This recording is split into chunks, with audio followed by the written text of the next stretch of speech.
Sabi nila, ginagawa nila ito para pangalagaan ang kapayapaan at kaayusan. Pero alam nating lahat na ito ay kasinungalingan. Dahil ano pa ang nararanasan ng kabataan?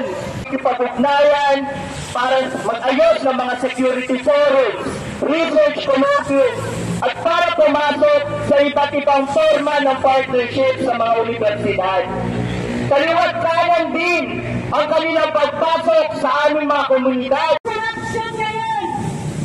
Ang DILG kukontrata ng 700 na proyektong engineer para daw sa lagi po ito ng sistematikong panunupil para mapanatili ang kapangyarihan ng mga burokrata kapitalista.